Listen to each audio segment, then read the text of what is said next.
Green Cooling scores with the 13 Pro-Am Community Rugby League Show.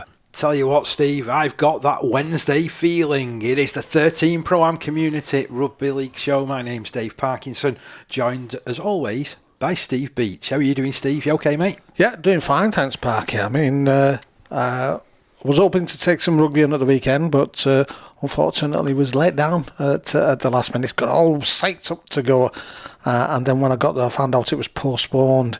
All I can say to that is that if you're going to postpone a match, please put it on socials somewhere. I mean, I know I've been let down on it, but I'm sure the other people could have turned up as well at the same sort of venue. So there wasn't a stream of cars that were turning in and then coming out at the same time as you were coming out, was there? Probably not, but I'm not while I was there. But I'm sure it happens up and down. So I think it's only common courtesy. I mean, you would always put the game up that it's going to be played. And you're hoping for people to turn up. I think on the same flip side of that, to a certain degree, it's just common courtesy to tell them know that the game isn't on. Did it mean that you could get back to watch the England against France game? It did, but if I'd have knew what I could have got, then again I'd have watched that. But I didn't. What do you mean? It was on Super League Plus. Well, exactly, yeah. And how much was that advertised? And I've seen a couple of things on it. I think our show gets advertised more than that, to be fair. That depends on how many times I can tweet or how many times I can get near anything over a week. But to be fair, no, I didn't. I didn't do either. Well, we've got to point one of the show anyway, which is. Well, if you would like to get involved with this show and you could help us promote the show, definitely, then we would love to hear from you. Because obviously we're two busy guys, aren't we? We've got full-time jobs and other things to contend with. It would be great to welcome extra bodies to the team. I know I have been having a little bit of a conversation with other people who are our listeners, actually. Yeah. We've been giving their thoughts on the show and saying how much they enjoy the content. That's fantastic. And, which is always great to hear. Yeah. And asking a couple of questions like, why do we go through all of the fixtures and all of the results right across the country? And I said, as far as I'm concerned, I don't think that there's anybody that's doing what we are doing. And I feel like there's so much rugby league that gets played right across the country. It's only right for us to give it a mention and those clubs to have a mention when they take the field. Looking at no one in particular, those teams which Steve obviously tried visiting at the weekend, and London Scholars who didn't have enough players to get on the field this weekend in the league that they're playing in, but that's another story entirely. But as we said, Parky, in one of our jingles, we talk because we care. We do care. And that's what it's all about at the end of the day. And it doesn't matter whether you were down south or whether you're east, west or north. I mean, if you're playing rugby league, we want to know about it and we will promote it as much as we can at the end of the day. Did you see that little news item that's appeared on the RFL channels today saying about the clubs that have put in for League One next season? No, I haven't. Fill me in there. Ghoul Vikings. Oh, yes. I think you mentioned that as a possibility in the past. Yeah. Bedford Tigers. Anglian Vipers. Yeah. And that is excellent. I mean, that just shows the widening out of things of people who have got that drive to think, we can give this a go. We can do this. And more power to your elbow, that's what I say.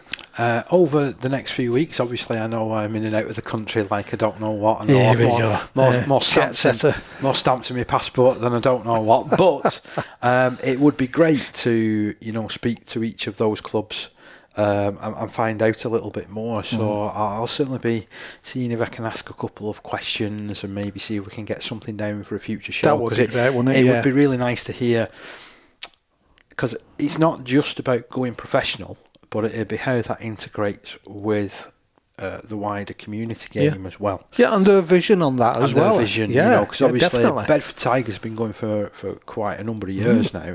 They're strong both with the women's side and an open age side.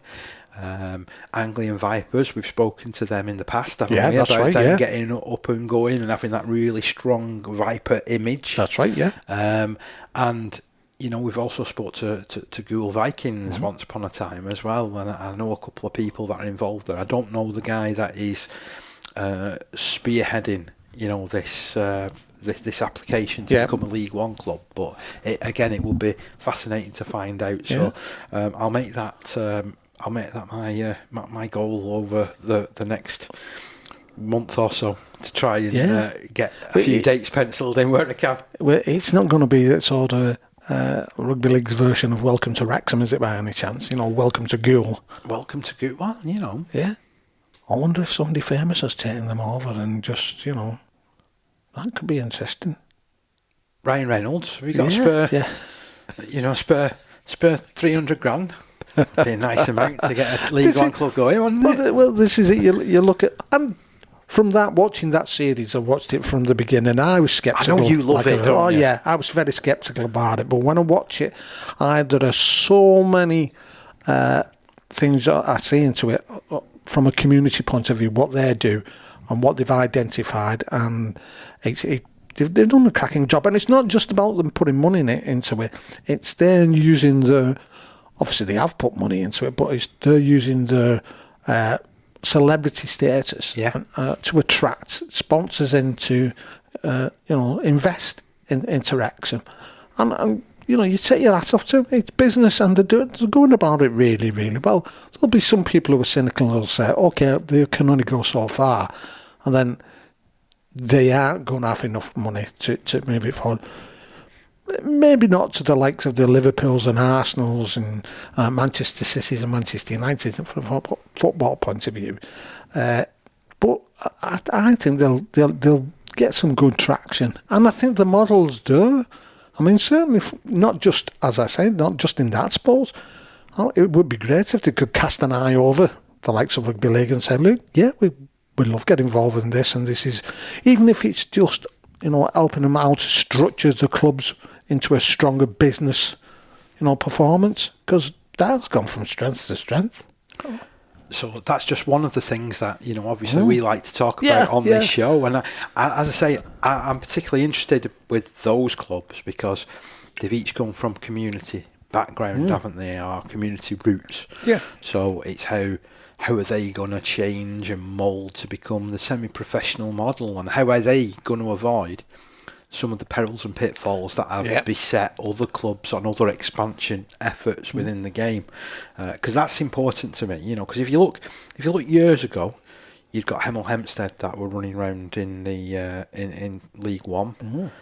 You got Oxford in the. You got a team from Gloucester in the. Where are they now? Yeah, it's how you make it sustainable, isn't it? Yeah. And we talk about this just from community clubs alone. We'll talk about this now because we mentioned last week, maybe the week before, about the drop-off in players, just at community level. So if you're looking to go semi-pro, can you fill that in? Have you got a pathway through you can bring players through? Are you going to have to sort of bring players through from other areas? So you're not only going to play them, you're then going to look at where you're going to... I suppose Cornwall is the classic in that, where you would have to bring players in, and so you've brought them into play, then you've got to house them. Where are they going to live? Is that going to be part of the contracts that you give them? I mean, some of what Cornwall does is actually fly players down from, like Yorkshire and Lancashire to go and play, But they have got a good proportion of players that do already live down there. Yeah.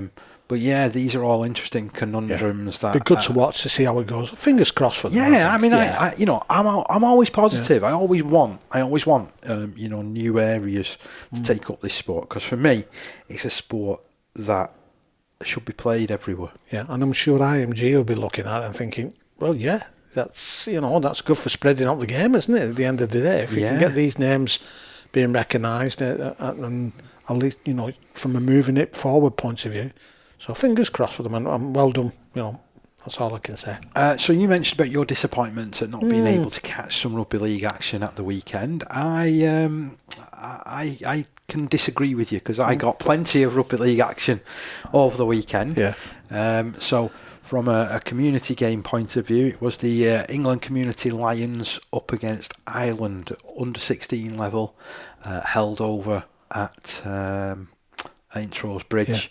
Who have been a fantastic host for the Lions to be fair, programme. you see, if I had known this game was off beforehand, I'd have probably come up and watched that. Yeah. You know, but as I said last week, this is where I was going to go. I had it all planned and went down and, good game of cricket going on. Okay. But, I missed out. But, that I'd like to have gone and seen that.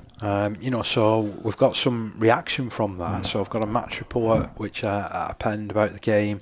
I've got some opinion on what I witnessed from both an England Community Lions point of view and an Ireland point of view, because they had some half decent players as well. They really did give a good account of themselves. Kind of fell into a little bit of a trap of giving away too many penalties. Yeah, but they're learning, and at that age it is all about development at the end of the day. Yeah. I've got 3 fantastic interviews to bring you. So not only did I catch up with the head coach of the under-16s, Martyn Ellis, I also caught up with fullback Jayden Tyson. And please keep tuned for the interview that I did with Seb Jeffers, which I'm going to say it's my favourite interview that I think I have ever done.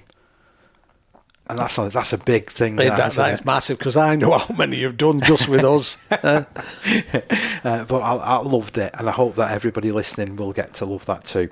But we do have our usual things that we're going to talk about. So like has become our convention this season, I'm going to start with Cumbria. Yep. And we're going to start with the Cumberland League.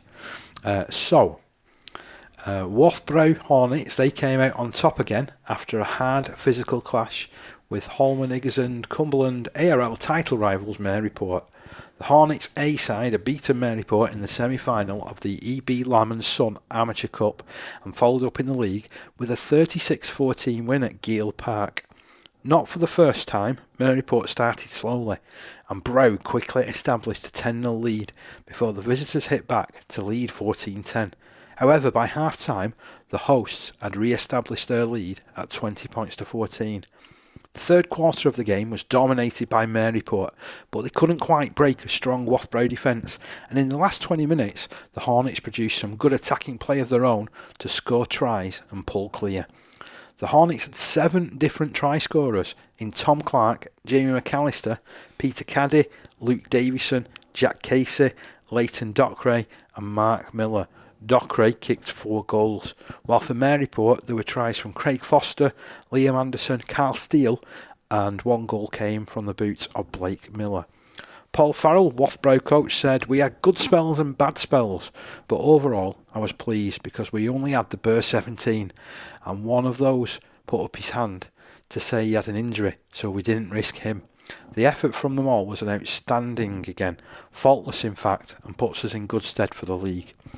We will have to be on our game now as league leaders until the end of the season, as everyone will come at us and we face a series of cup finals." The key for me was the first 20 minutes of the second half, when Maryport had most of the ball and really went for us. They're a big side with a powerful pack, and they really put us under pressure. I think there was one point where we defended 5 straight sets on our line, but our goal line D was spot on. Eventually, we were able to find some good field position and scored some good tries on the edges to put us clear. Mark Foster, Maryport coach, said it was a disappointing defeat for us against a Wharfbrow side, well led by a couple of lads with NCL experience, and with a lot of good lads to back them up.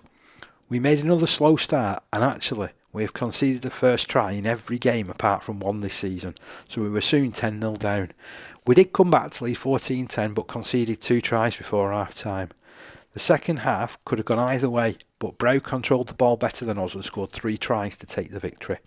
Credit to the Brow, who played well on the day, but we just need to continue to work hard in training and continue to improve, as every game is going to be tough for the rest of the season, starting on Friday at Cockermouth, who are also up there challenging.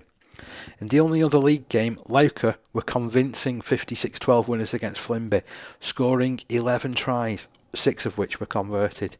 Dean Hay led the way with a hat-trick, while both Ashton Briscoe and James McNally scored twice.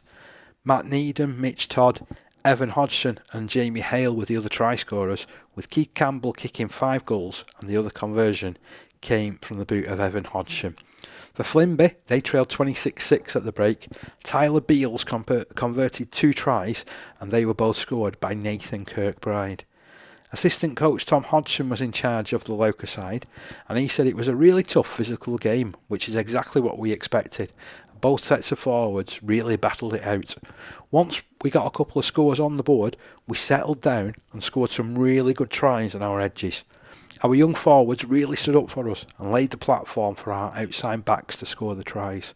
Full credit to Flimby, they kept coming at us all game and made it really difficult for us throughout.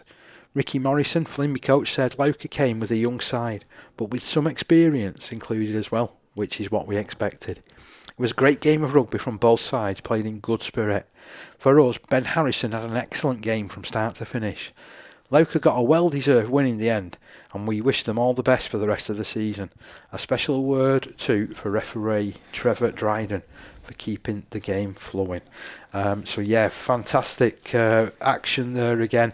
Once again, we thank the Cumbria crack for the write-up. Do you know what I like about that, Parky, as well, listening? You know, I always mention about the way the coaches up there, when obviously they're giving their piece to the Cumbrian cat, they're always very generous to the opposition side, aren't they? Yeah, very positive, aren't they? Yeah, and in there's certainly for one, it mentioned that the other team had a couple of old heads and a couple with the NCL experience, so they know that, but there's no mourning about it. Yeah, do you know what I mean? It's okay, we know that's what happens. They play, and that is fantastic. And the great match reports there from the Cumbrian crack. Now, also just to wind up kind of what's happened up in Cumbria or didn't happen with the other fixtures. So you would have been disappointed if you'd gone to any of these games as well, Steve, to be fair. Yeah. Egremont Rangers A against the Spatria Hornets was postponed. Hensingham A against Kells A was postponed. Ellenborough Rangers A didn't have a team to face against Dissington, so that game didn't go ahead. Yeah. Fixtures for this coming weekend, all kicking off on Friday evening. These games are slated to take place on that date. So Cockermouth up against Murrayport, as we mentioned in the report. Wathbrow Hornets A are up against Egremont Rangers A. That should be a tasty fixture as well. And on Saturday, Spatria Hornets are set to take on Ellenborough Rangers A. Louker up against Hensingham A. So that is your action from Cumbria. Moving over to, well, where do you want to go, Steve? Shall we go North West Men's or shall we go Yorkshire Men's? Go Yorkshire Men's. Yorkshire Men's. So you may have to help us with a couple of gaps in the fixtures and results here, but we'll do our bestie. So action got underway last Friday evening in the Premier Division. Fryston Warriors 88, Newson Panthers 4, Almondry Spartans 10, Doncaster Tollbar 28. In the NCL Alliance, it was Eastmoor Dragons 38, Shawcross Sharks 18, Heworth 12, Stanley 22, and then action on Saturday in Division 1 pitted Siddle Academy up against Murfield. I said that this would be a cracker last week when I was looking at these fixtures, didn't I? I had the feeling it would be. And it was a pretty close game, but Siddle Academy 8, Murfield 22. Charleston Rovers 18, Ossett Trinity Tigers 16. That was a close one, wasn't it? They're in some close fixtures this year, aren't they? Ossett Trinity Tigers. In Division 2, sadly, no result between Birkenshaw Blue Dogs and Mulgreen, which was off. Emily Moore Cougars 10, Illingworth 36. And you might be able to help me out with this one. Seacroft Sharks against Queensbury. And that is in Division 2 of the Yorkshire Men's League. Yorkshire Men's League.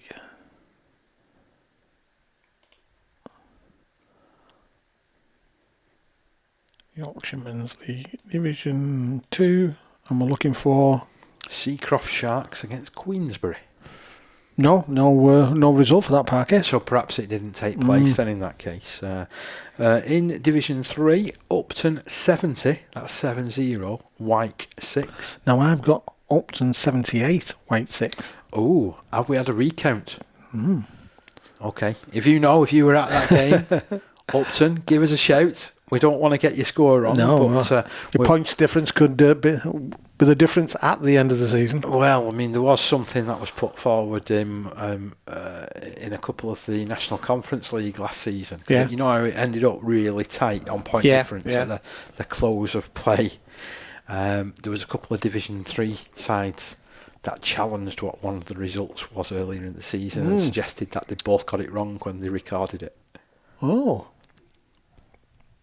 That's interesting, isn't it? Now, if they filmed the game, you would have been able to watch the game and actually, work out what the score was. but it's very difficult to look at something like that 6 months after the event, isn't it? So it was something that both sides wanted to happen, but I don't think it did in the end. In Division 4, one game took place. West Craven Warriors 24, Alton Raiders 26. Close one there again, Parker. Yeah. Division 5 action. Now I've got Scarborough Pirates against Batley was off. Derby Elks against Garforth Tigers was also off as well. Any results that you can spot from that end, Steve? No, we haven't got any at all. We've got...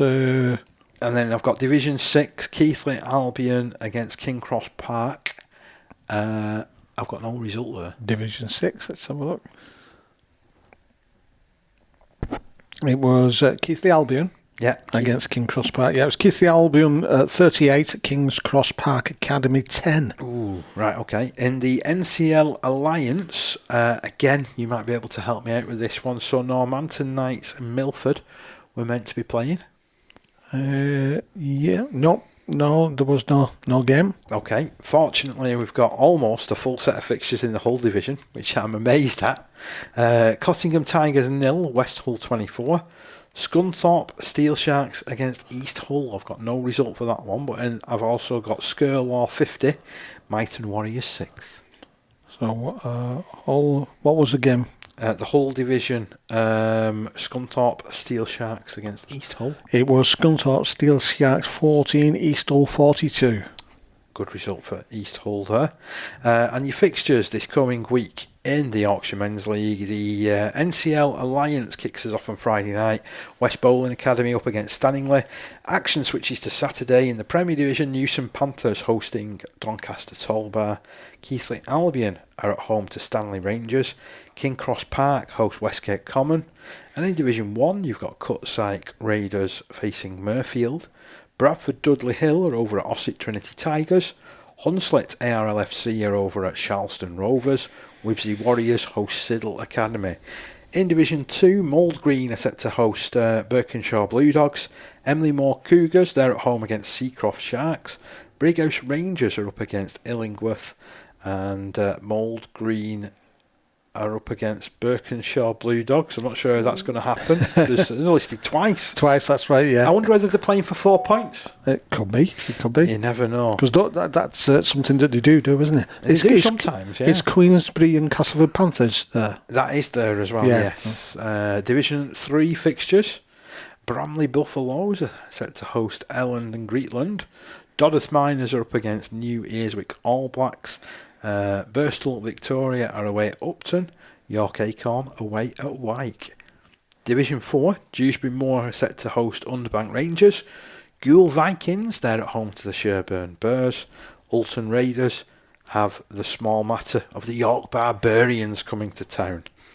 Division 5, Dearne Valley Bulldogs are on the road at Linley St Joseph's. Batley travel over to Derby to play against the Elks. Farnley Falcons, they're at home against Garforth Tigers. Scarborough Pirates, meanwhile, they've got the Criggleston All Blacks. And in Division 6, Hemsworth Dragons are hosting Guiseley Rangers. You've got Moortown Mambas away at Keighley Albion Academy.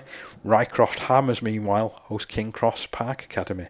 And in the NCL Alliance, a couple of matches are set to take place on Saturday. Heworth up against Normanton Knights. Shawcross Sharks at home against Milford. And the Hull Division, Cottingham Tigers host Skirlaw. Scunthorpe Steel Sharks are away at East Hull, and Myton Warriors travel over to West Hull. That's your action in Yorkshire. Looking forward to those this week and finding out who's won this time next week, Steve. Yeah. As we said, they always have a lot of divisions in the league over there.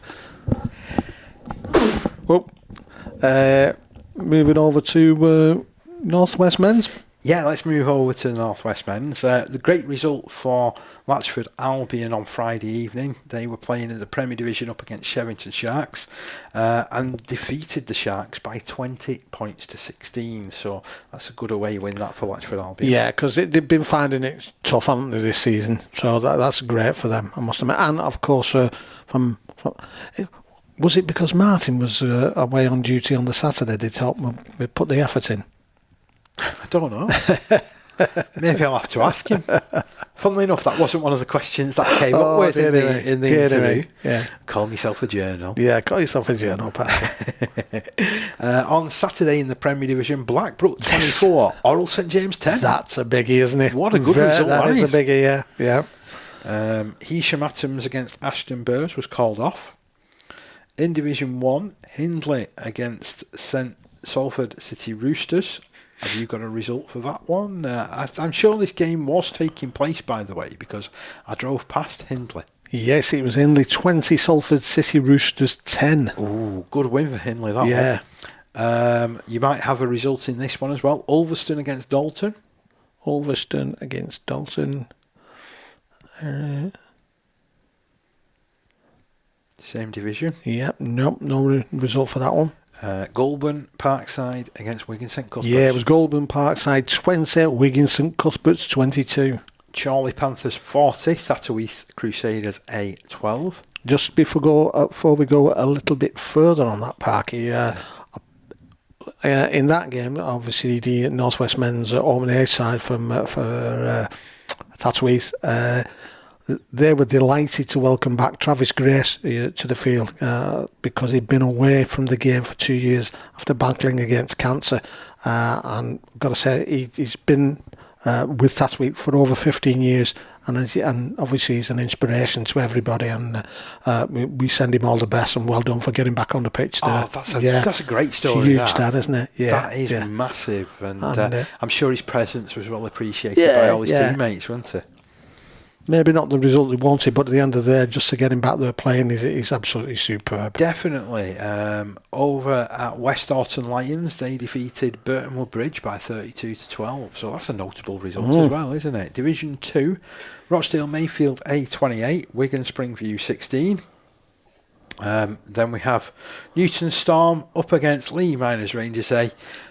This one was called off. This was the game that you was going to. That's the one that I was due to go to at Parky. I think it's going to be played in a couple of weeks' time, if I'm not wrong. Okay. The only other outstanding game from Division 2, what a cracker, Waterhead Warriors A20, West Bank Bears 20. Division 3, Blackpool Scorpions 8, Banky Bulls 32, Higginshaw 24, Clockface Miners A0, Garswood Stags 33, Runcorn Highfield 6. That's a massive result for Garswood. Yeah, it certainly is, yeah. A real notable result against Runcorn Highfield. And in Division 4, Haydock 48, West Orton Lions A8. Great result for them as well. Oral St James A26, Culcheth Eagles 18. And Portico Vine 16, Liverpool Lizards 30. That is a great win for Liverpool Lizards, because Portico Vine have been playing pretty well this season. And of course, any win away from home, as we know, is a big win in amateur rugby, because if you've got home advantage, it's probably more telling, I think, in the community game than it possibly could be in the professional game at times. And normally you see sides being able to name stronger teams for home matches, don't you? Yeah. Because more players are maybe perhaps that little bit more available, or they're not having to travel out and that type of stuff. Right, fixtures this coming week, Steve. Premier Division. Folly Lane up against Oral St James. These are taking place on Saturday, by the way. Halton Farmouth Hornets up against Ashton Burrs. Hurst Finch hosting Blackbrook. That looks a tasty fixture, doesn't it? Yeah. Latchford Albion, meanwhile, they're up against Heysham Atoms. Division 1, Burton Woodbridge are set to host Wigan St Cuthberts. Charlie Panthers are at home once again against Ulverston. Hindley go up to Dalton. Meanwhile, West Orton Lions make the short trip over to Salford City Roosters, and Thatto Heath Crusaders A-side host Goulburn Parkside. Division 2 fixtures, Highpool Tigers against Roos Pioneers. Tell you what, there's bragging rights. Yeah, there is, there? yeah. Looking forward to seeing the result of that one. Wigan Springview against Lee Miners Rangers A. Waterhead Warriors A up against Rochdale Mayfield A. West Bank Bears host Newton Storm. And Division 3, Kelly's Rhinos, they're set to host Wigan St Jude's. Garswood Stags are at home against Clockface Miners A. Higginshaw up against Blackpool Scorpions. And finally Division 4, Culcheth Eagles are at home to the Chester Gladiators. Liverpool Lizards hosting Langworthy Reds.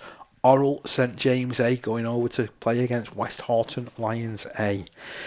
In the Barrow League, it was the semi-finals of the Harry Warman Cup last weekend, and that saw Hymepool and Roosh Pioneers 30, Dalton 33, Millom 24, Ulverston 0. So that sets up a fixture that is set to be played tonight as we're recording, actually. So that is Dalton against Millom, all at the home of Barrow Raiders, 7:30 kick-off. If you're listening to us, we're not sure what the result is because we're recording after that game was kicked off. And then your action from the regional leagues, you might have to step in with some of these, Steve, I think. So I'm going to go Midlands Merit Division.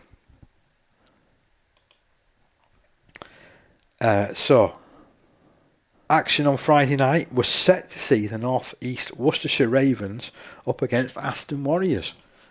And I've got no results, Steve. North East Rugby League it will be under, won't it? No, it's under Midlands. Under Midlands? Midlands Merit Division. And that comes under... Regional, I would guess. So it's just finding that at the moment. Okay, I'll run through the other results that we've got. So the London Premier Division on Saturday saw West Warriors A24, Brighton and Hove 0. In the East of England Premier Division, Bedford Tigers A36, Anglian Vipers 42.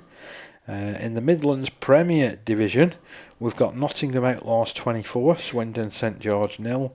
And other results from the Merit Division saw the Nottingham Outlaws A-side 66, Staffordshire Quantums 42. And over in Wales, in the Jez Group Rugby League Conference, Aberavon Fighting Irish against South Wales Saints was postponed. Cynon Valley Cavaliers 20, South Wales Jets 40, Rhondda Outlaws 40, Torvin Tigers 50. Wow, that's a high score, isn't it? Yeah. And then your fixtures this weekend, no fixtures in London. East of England Cup sees Eastern Rhinos A up against Bedford Tigers. Midlands Premier Division action set to pit Nottingham Outlaws up against Swindon St George. Meanwhile, the Midlands Merit Division sees North Hearts Crusaders up against Deeping Ducks, Staffordshire Quantums up against Telford Raiders, North East Worcestershire Ravens up against Worcester Rebels, Staffordshire Quantums hosting Telford Raiders, and Leamington Royals A over at Nottingham Outlaws A. In the Scotland Division, we've got Edinburgh Eagles against the Forth Valley Vikings, and in the Wales JES Group Rugby League Conference, Bridgend Blue Bulls up against Cynon Valley Cavaliers, Rhondda Outlaws up against the South Wales Saints, and Aberavon Fighting Irish up against Torvin Tigers. Yeah, that result, was it Worcestershire Ravens? Yes. Yeah, it was the Worcestershire Ravens against, or the North East Worcestershire Ravens, 34, Aston Warriors 44. Ooh, big win there for Aston. But close game, and again, you got your close game. Money's worth there. Definitely. There is other games that are showing postponed and no results, but you know what? I think I might bypass it this time round because it was taking a little bit of time to find them, wasn't it? It can do time to time. We were dipping through, we've been looking through for some of these results. So that was your action from the regional leagues, which means that we can turn our attention to international matters. So I was at the England Community Lions under-16s international. They were up against Ireland at the weekend, and invariably my computer has actually gone off at the time. So let me log on, and I can run through a result. Got to say, I would have liked to have gone to that one, but just to see, some of the guys you've been talking about from week to week, they're playing for the under-16s Community Lions. Yes, so this was a game that, as I've mentioned, was played at Ince Bridge. You have been a magnificent host, so they've been really, really good. And it was England Community Lions 44, Ireland 10. So the England Community Lions under-16s won their second match of their home nations campaign, having too much firepower for an Ireland side who competed well, yet had 3 players sin-binned at different stages of the second half. The Lions took the lead after just 3 minutes when fullback Jayden Tyson drifted left and hit centre Archie Starr with a good ball, and he skittled his way over the line. Bobby Dickinson couldn't convert, and Ireland responded brilliantly when standoff Alex Gorman showed a good turn of pace to finish from 40 metres. However, he couldn't convert in the 7th minute. 5 minutes later, hooker Dylan Morris led the visitors' defence one way and then the other over 25 metres to score at the side of the post. This time Dickinson was on target with the conversion and added a 15th minute penalty. The Lions stretched their advantage further when Mason Bowes offloaded brilliantly and Saul Campbell went over on the left. Ireland rallied with Zach Brand, Mikey Walsh and Tommy Rhodes well to the fore before the Lions blasted through the middle. Inspired by captain Rhys Galvin, England moved in and Seb Jeffers showed tremendous strength to spin, twist and turn his way through for a score, and Dickinson's third goal ensured a 22 points to 4 interval lead. An excellent cover tackle from Tommy Rhodes denied Travis Jack Morse in the opening stage of the new half, but the Lions did stretch their advantage when they spread play to the right and Mason Bowes scored. Jack Barker couldn't goal after he replaced Dickinson, who was forced from the field with injury. Again, Ireland fronted up, but they earned the wrath of match official Shay Harrison, as from the 55th minute, the 3 players spent time in the sin bin. The first yellow card was shown to hooker Joshua Guyon, and then centre Eugene Tinnibu followed him in the 60th minute. With extra space afforded to the hosts, they didn't hang around, and another superb ball from Galvin sent Mason Bowes in for his second try. Bowes also goaled. Seb Jeffers then scooped up an ambitious low restart from Ireland, and he showed great speed to beat 2 players down the touchline and fly in from 60 metres. Bowes added his second goal. Ireland rallied and then scored a well-worked try on the left from centre Mitch Ireland. So it was Ireland scoring for Ireland. Love that. Gorman converted well from wide out before blotting his copybook after becoming the 3rd Ireland player to be yellow carded. This one seemed to be for questioning the match official. But the strange thing was, Ireland had got a penalty off the back of the decision, but he'd yapped in the referee's ear perhaps once too often and got shown a yellow card. So again, the Lions made their advantage count, with Bowes appearing on the shoulder of Galvin to collect his 3rd try and kick the conversion for the final points of the win. Bowes deservedly collected the Player of the Match award for his 18-point contribution, while Tommy Rhodes impressed for Ireland with a non-stop effort at halfback. The Lions under-16s are once again in action on the 3rd of August at the Knoll in Neath when they take on Wales. That'll be a decider for who takes home the Home Nations Championship. Bowes Park, who does he play for? Who does he play for? Do you know? He does. He plays for Hunslet. Mm-hmm. I did speak to him after the Scotland game. Actually, he's a very passionate young man. Played really well in this game, to be honest, because they had him seemingly running a little bit closer to the middle. And it's just this England side are better when they play off Rhys Galvin through the middle. Yeah, he is a tremendous young player. He's Galvin from England Rangers. He's the captain that we spoke to after the Scotland game. He did come up to me afterwards and he says, as captain, do you want me to do another interview, Dave? But I thought it was important to speak to some of the other guys that were involved in the victory. Yeah, very much so. So what I did say to him, though, is I said that I would catch up with him after the Wales encounter to give his impression of, being skipper for 3 games then. Because I think that's right. Now, Wales themselves were in action at the weekend. They hosted Scotland in a game that was played at Chester Rugby Union on Sunday afternoon, and they won by 48 points to 4. So I mentioned about how close this under-16s Four Nations is the home nations comp. England are top with 2 wins from their 2 games. They've scored 90 points. They've conceded 14. A point difference of 76. Wales are second in the competition. Played 2, won 2. They've scored 92 points. They've conceded 16. So we're all level on point difference here at 76 each. And then you've got Ireland, who are third. Played 2, lost 2, 22 points scored, 88 points conceded.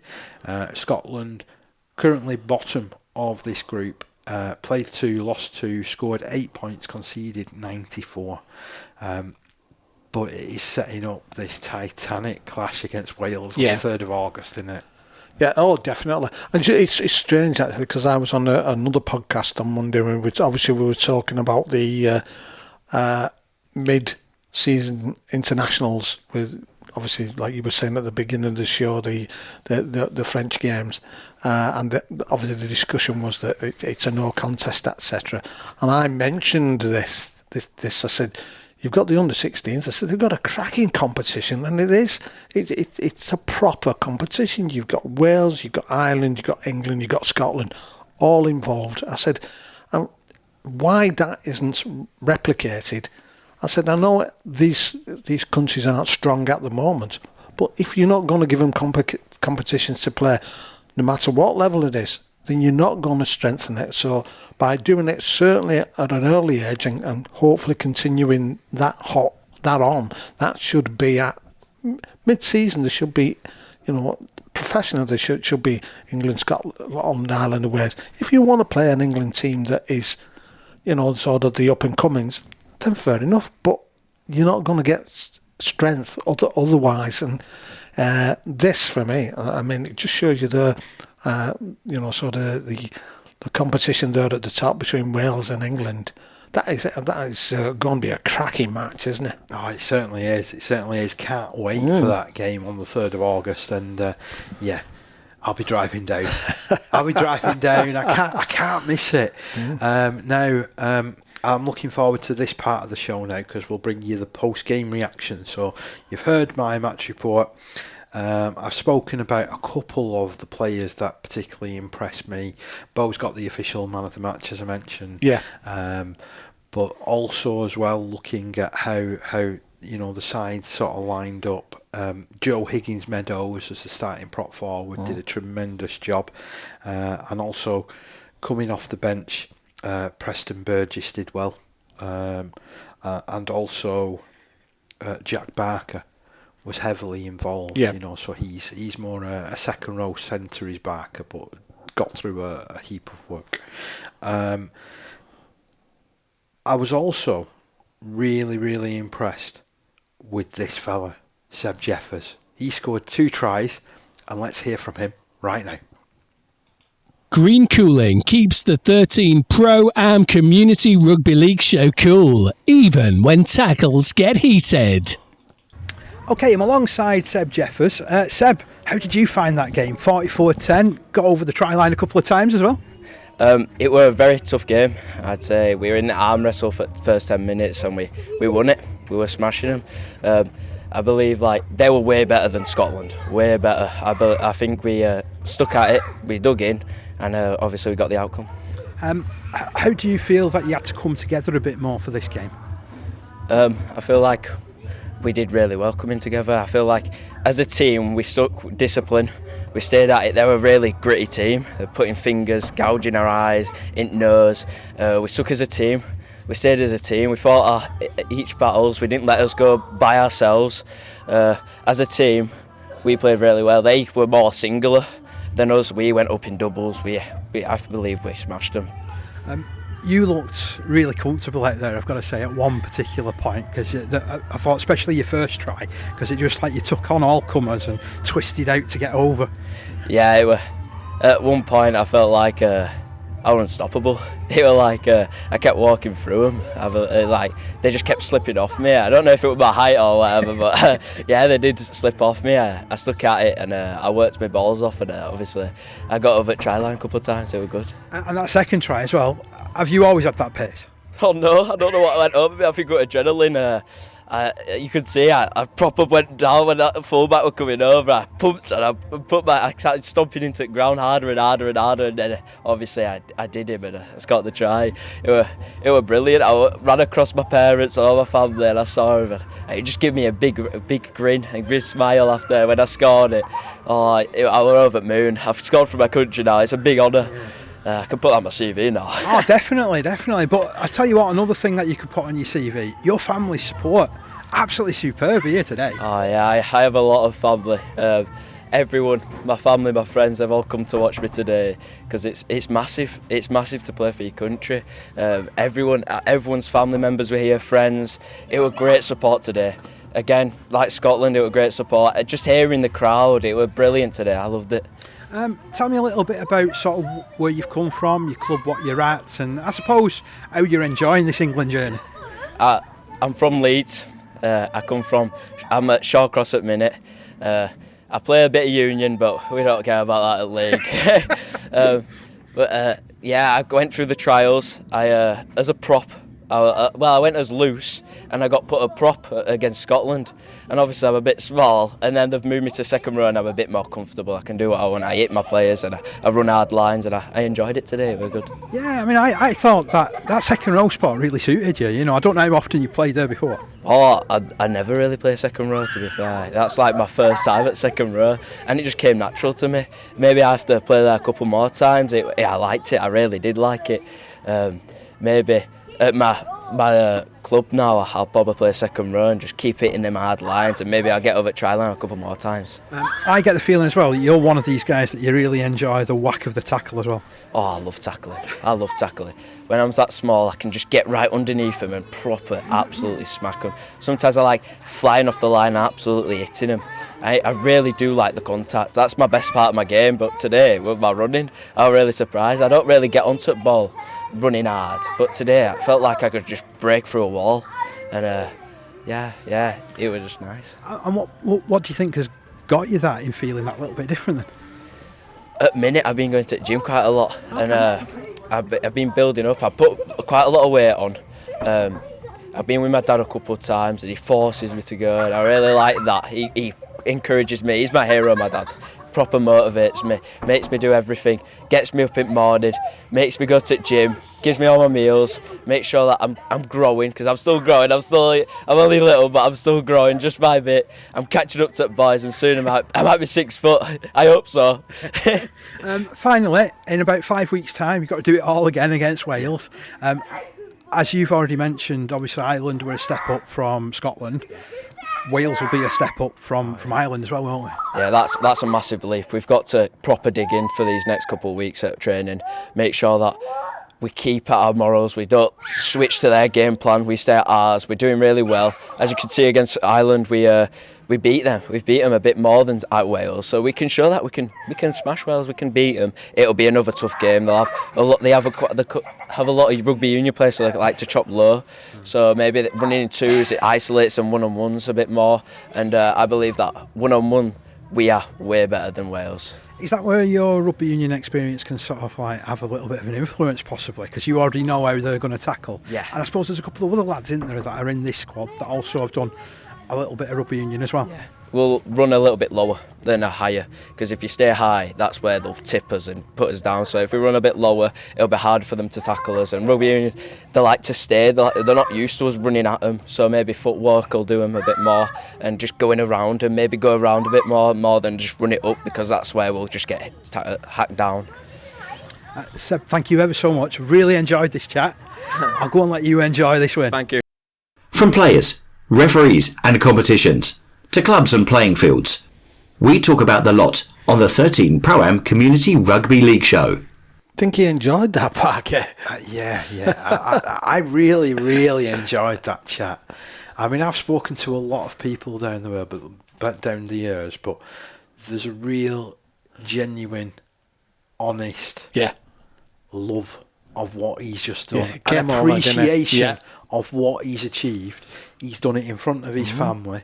He's praised his dad to high heaven, for helping him get to where he's got at the moment and making him a better person. I genuinely love interviews like that, and I wish that we'd get more honest. So when I go to a Super League game, I have the pleasure of being able to report a number of Super League games over the course of a year. You will never ever get a reaction like that off anybody that you speak to in Super League, because that's coached these days. That's honest, raw, youthful enthusiasm, isn't it? What you've got there, and I've said it time and time again. When you come back with these interviews, certainly from the 16s, you listen to me and you think, some of them, you think, how old are these guys? They're only 16. They speak really articulate, the fluent. I know there are some that don't like doing it, but that's no difference if you're in the older age group or the professional game. That you get some that will avoid you like the plague from time to time. But yeah, that's so refreshing, honest, straight to the point.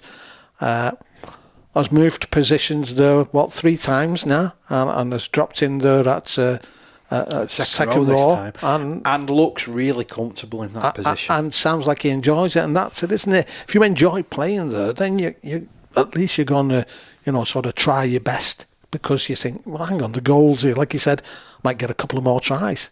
So you can see him, sort of working out in his head. Yeah. I mean, from an Ireland point of view, and I know that he said there was perhaps a couple of things.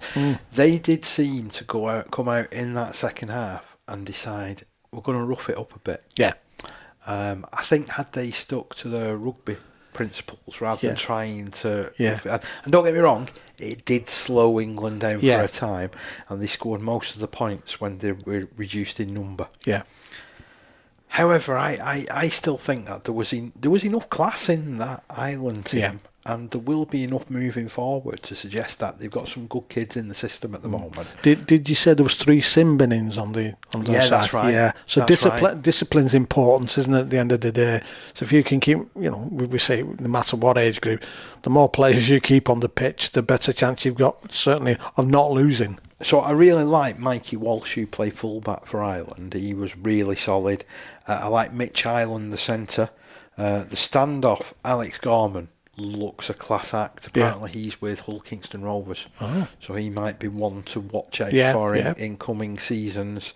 And then from they had a little number 7 who's with Warrington at the moment, Tommy Rhodes, who I have to admit, I think longer term, he would be better being moved to 9. Making that movement that a lot of halfbacks tend to do.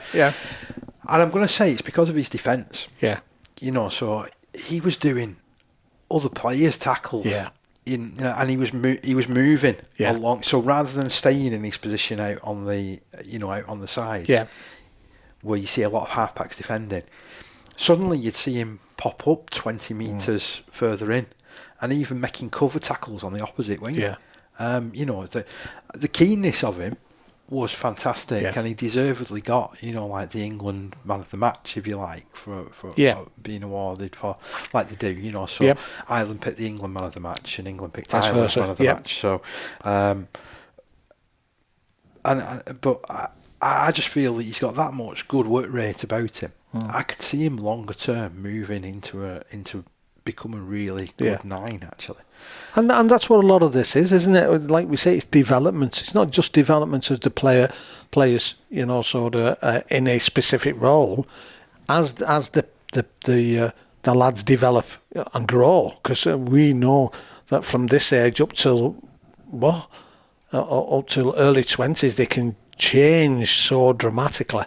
So there's, if he's, sort of looking to move out, if he does get a growth spurt on, and suddenly he's, I was just going to say too big to be an half-back, but some of the size of some of the half-backs these days. But no, but if he fills that, and he's doing the same sort of thing where he's doing a lot of tackling, then I agree with you. I think in that 9 role, I mean, you've only got to look at, the amount of tackles that the hookers do.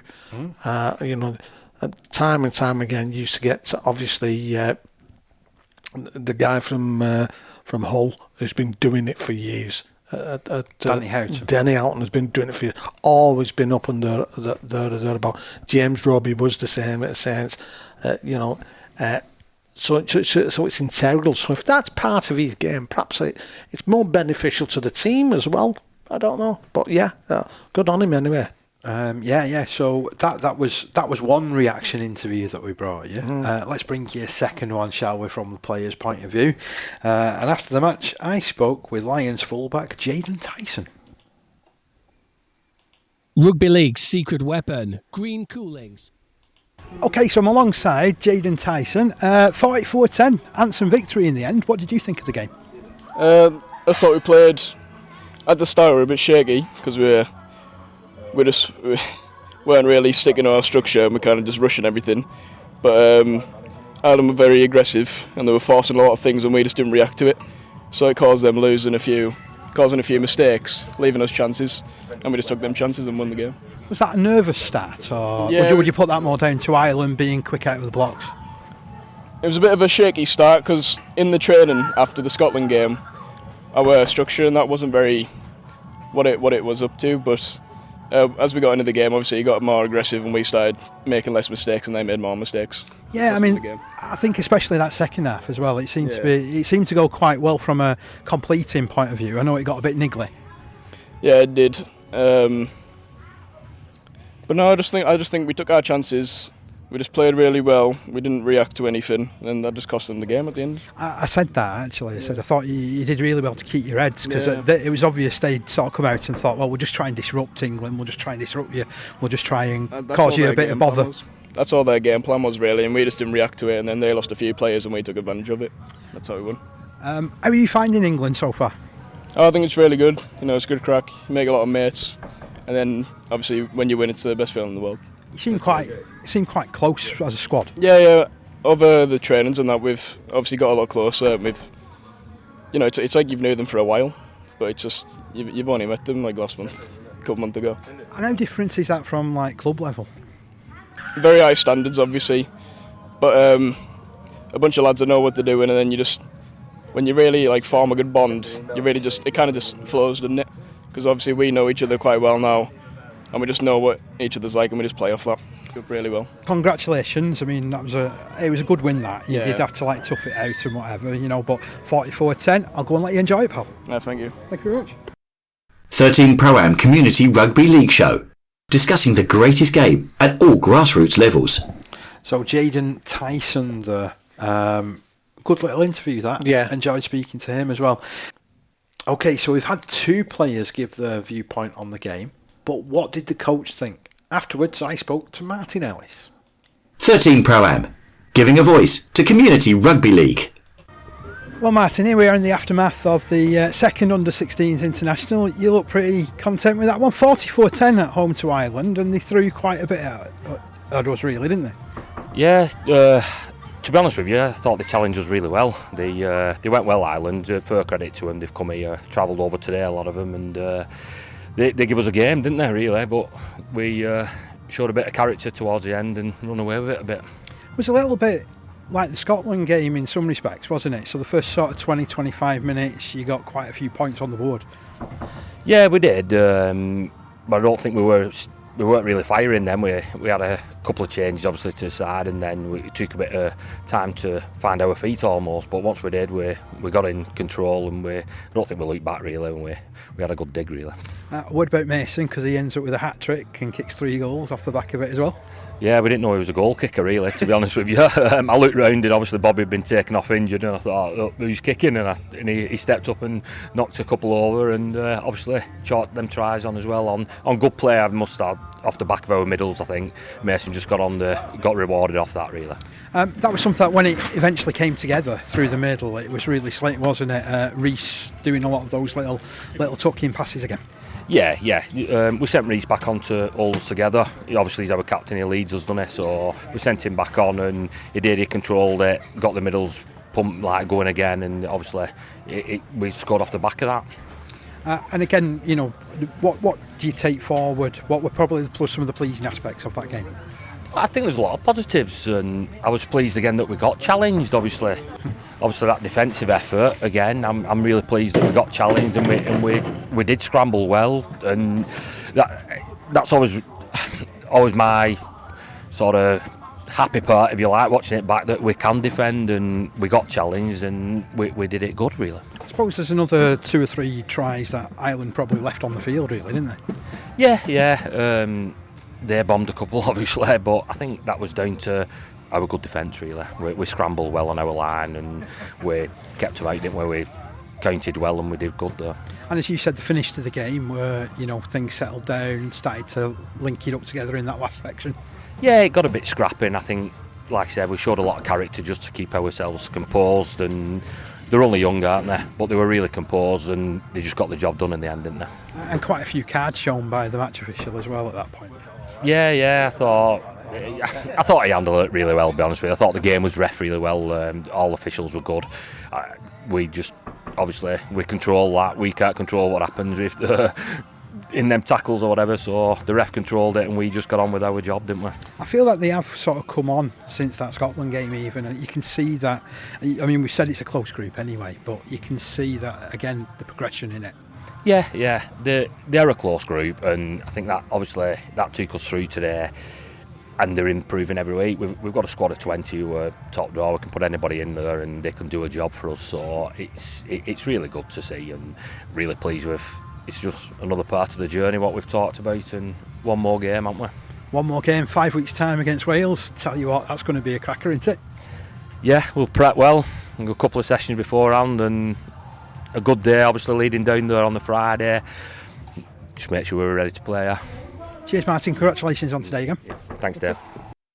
Every tackle, every try, every scrum. Green Cooling is proud to be part of the Community Rugby League family. A pretty content coach there, Steve. Yeah, very much. And we know he's always... he doesn't go over the top, for a big win like that. You know what I mean? I've never, do you know what? I've never known Martin to be, inverted commas, excited. Do you know what I mean? He's the same. He doesn't seem to be low. He doesn't seem to be high. He's very professional the way he goes about his business. I've said before, though, I think that this is a really talented group of players. Again, it's and this is the difficulty, I suppose, of the system, really, because although they end up spending a lot of time together, it kind of all comes together and comes from different parts. And I think this is, like, full credit to the coaching staff for the way that they have got these lads playing and performing. But again, like we've hinted at, it's going to be one heck of a challenge in a few weeks' time against Wales, isn't it? And the thing is, that there'll be an even more closeness, because it's a cup final, isn't it? In that respect, so the lads will, they'll be really, really up for it. So they'll all be together, even more so than they are now, and that's what you want moving forward, not just for this, but as things progress, when they get to next age levels, because I'm sure a lot of these lads will end up being picked. If they're still interested in taking part as they move on. So if they can take what they're learning now into the next one, then that's where your pathway is working, isn't it? I'm glad you mentioned cup finals, by the way, Steve, because it was, of course, the Barlett National Youth Cup Finals day on Sunday. 3 matches took part at the Millennium Stadium, Featherstone Rovers. In the under-14s, West Hull 30, Lee Miners Rangers 4. In the under-16s games, this one was a bit of a surprise, apparently. Kippax Welfare 18, Goulburn Parkside 14. And in the under-18s, this one, for me, not really a surprise, because I think Hensingham are really flying. We've spoke about them a few times over this season. Hensingham 48, Birkenshaw Blue Dogs 10. So those are your winners of the Barlett National Youth Cup Finals for 2024. Right, National Conference League. Tell you what, we've got some big scores to tell you about this week, haven't we? Have we ever? All the action got underway in Division 2 on Friday evening when there was a small matter of a Dewsbury derby. So Cross Sharks hosted Thornhill Trojans, and the Sharks completed the double over neighbours Thornhill Trojans, who had been beaten 36-12 on their own patch, and this time they won by 24 points to 6. The leaders, who have now won 5 games on the hoof, even, with relegation threatened Thornhill having lost 5 matches, were 12-0 up after only 7 minutes. Dec Tomlinson converting tries by Calum Jordan and Dane Windrow. Brad Wakenshaw stretched the lead to 16 points 7 minutes after the restart, and although Sam Ratcliffe replied for the Trojans, Joe Gibson adding the extras there, the hosts closed in style with tries on 69 and 78 minutes from Jordan and Callum Baker. In an occasionally fractious clash, Thornhill had Jake Hickling sin-binned on 25 minutes for use of the knees, and Ratcliffe was red-carded with 8 minutes left for alleged head contact. The Sharks' Tom Williamson, meanwhile, was yellow-carded on the hour for dissent. So that sounded like a lively encounter. Typical derby, really, isn't it, when you look at it like that. In the Premier Division, Heworth, they were hosting West Hull. West Hull were leading 28 points to 0 at half-time, completed the job by 44 points to 4. The Villagers scoring just the 1 try through Burton. However, West Hull, they saw the brilliantly named Zeus Silk come up with a hat-trick of tries. Middlemass, Wood, Lennon, Masiki and Verity also went over for their tries, with Nicholas kicking 3 goals, Middlemass kicking 2 and Welburn kicking 1 as well. Hunslet, they were pushed all the way by Kells, but eventually won through by 36 points to 26. It was just 20 points to 14 at half-time. Thornton with a try for Hunslet, Cohen with 2, Briggs, McClellan, Jordan Gale and Dargan the scorers, with Jordan Gale kicking 4 goals. Meanwhile for Kells, they had tries from Clark, Weir, Watson and Starkey, with Ross Gainford kicking 5 goals. Lock Lane are a team that is starting to put some results together. They are now just a couple of points away from the safety zone. Well, I say safety zone, there is sort of like 4 teams that are locked on 10 points in the league table at the moment. And they were given one heck of a fright in the first half. So Egremont Rangers, they scored all of their 10 points, a couple of tries from Matt Boucher and a goal from Boucher as well. And Lock Lane, they ended up playing really, really well in the second half. I've had a quick chat with Paul Couch about this, to be honest, and he was saying it's some of the best rugby that they've played since he's gone back coaching the side. And he was really happy with the last 20 minutes especially. So ultimately, Lane scored tries through Emerton, Duncan, Muir grabbed 2, Fozzard, Chris Siddons grabbed a try, and Fozzard kicked 5 goals as well. So that was a really important win, that, for Lock Lane. Rochdale and Mayfield, 32, Thatterweath Crusaders 18. So Harry Sheridan with a couple of tries for Mayfield. Zach Baker, Dakota Tolhurst, Parr and Newsham were the try scorers, with Parr also adding 4 goals for Mayfield. For the Crusaders, well, Keane Guilford getting over the score on the score sheet. Couple of tries for him. Speakman and Tracy with the other tries. Phillips this time only able to add 1 goal. And for 40 minutes, they were the best side in this game with Thatto. They were actually up by 14 points to 8 at half-time, but it was a good second-half performance from Rochdale Mayfield. Yeah. I mean, we were talking to Mike Woods, obviously, the other week when we were there, when they were playing York Acorn, and obviously they came away as big victors in that match. But he was saying pre-match, if you remember, Parky, how you win a game and you can move up this league quite a few places, but on the other side of it, you lose, and then you're back there amongst the cellar dwellers, as they say. So there's some business to be done there, isn't there? There is. I'm always interested to see how Phil Hodgson makes, of the results that he comes through, because he gets all the match reports at the same time as I do. Yeah. And then He said here, bottom side West Bowling's much improved form of late was rewarded with a 22-18 win over Wathbrow Hornets, who after a 4th defeat in 5 outings are in danger of slipping out of the top 6. I'm going to go further here.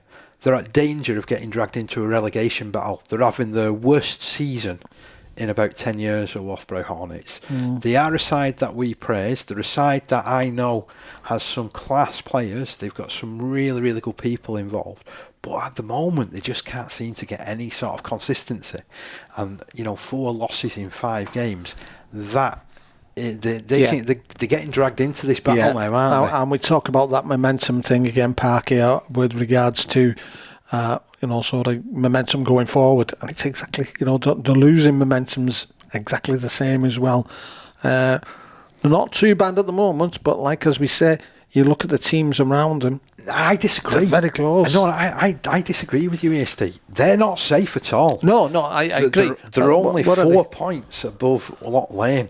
Lock Lane win a couple of games. That's what I'm saying. I mean, if you've got the likes of Lock Lane who are on the up and they start moving up, and Wathbrow don't, pull the socks up, they're going to be dragged down there amongst it. So this was a game against West Bowling where the lead changed hands on 7 occasions.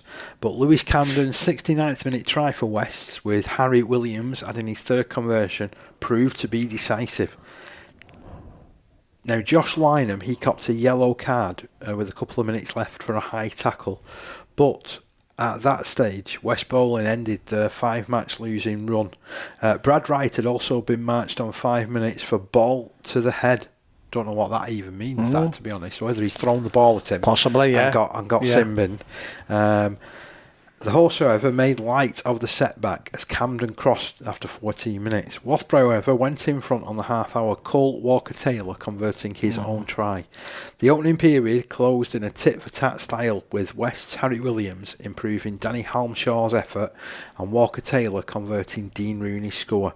The pattern continued on the restart, with Bowling's Oliver Bartle and Hornets' Josh McConnell trading tries before the hour. Williams and Walker added the respective extras, but Camden's second try turned out to be decisive.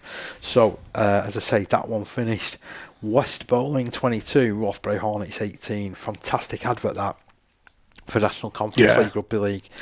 York Acorn 0, Siddle 28. So this Siddle juggernaut just keeps on ticking by and ticking by. They still trail West Hull by 2 points though, so they've found a real level of consistency, both of those sides. The big thing there, like we were saying before about winning away from home is huge, but keeping a team to 0, home team to 0 is really good. And this is they've done it a couple of times this season, I think, where they've kept the other team to 0. You look at their defence, they've only conceded 108 points in 14 games. That's good, isn't it? It's championship winning stuff, that, isn't it? Yeah. If you're not conceding points, you're going to win the bulk of your game, aren't you, to be fair?